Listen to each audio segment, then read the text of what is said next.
মারিয়া ঈশ্বর জননী।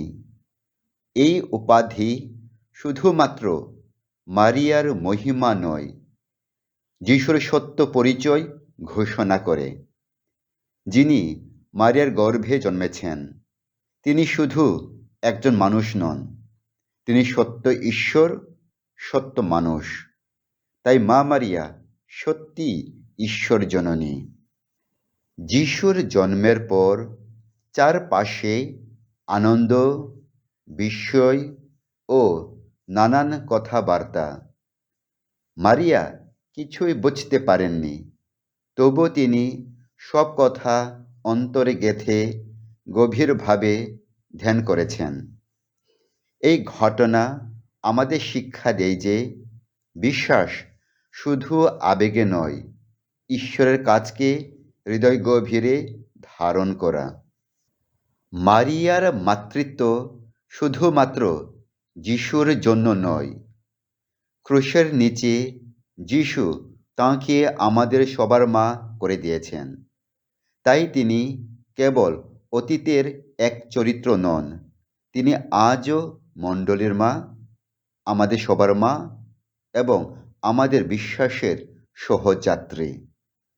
আজকের এই পর্ব থেকে আমরা শিক্ষা নিতে পারি, বিশ্বাসে হ্যাঁ বলা, যদিও ভবিষ্যৎ স্পষ্ট নয়।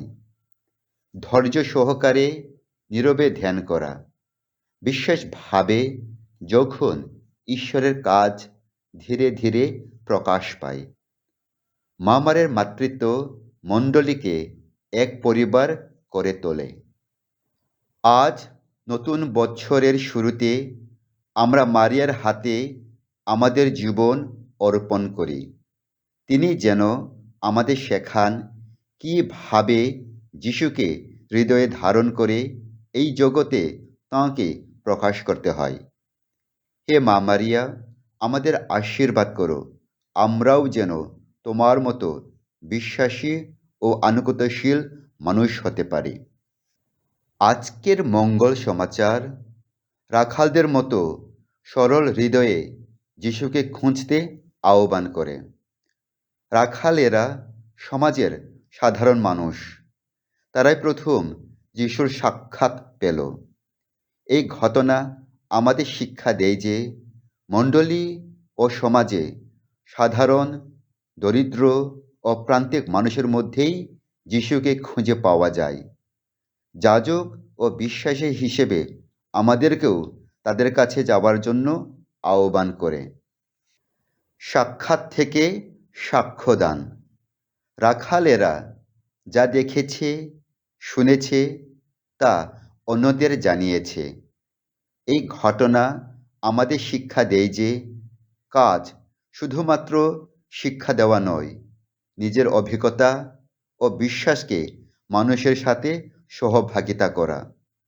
জীবনে খ্রিস্টের সাক্ষ্য বহনই হল গুরুত্বপূর্ণ প্রচার। মা মারিয়ার নীরব ধ্যান আধ্যাত্মিক নেতৃত্ব দান করে। মারিয়া সব কথা অন্তরে গেঁথে অনুধ্যান করেছেন। সিদ্ধান্ত তাড়াহুড়া করে নয়, প্রার্থনাময় সিদ্ধান্ত জরুরি। পরিবার, ধর্মপল্লী ও সমাজ পরিচালনায় নীরব অনুধ্যান আমাদের সঠিক পথ দেখায়।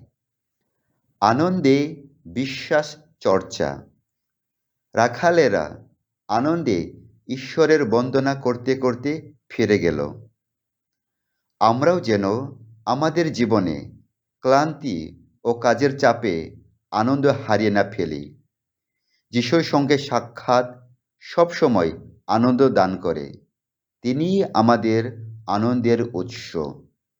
পরিশেষে যিশুকে খুঁজতে, তাঁর বাণী নিয়ে অনুধ্যান করতে ও তাঁর সাক্ষ্য দিতে আমাদের আহ্বান করে।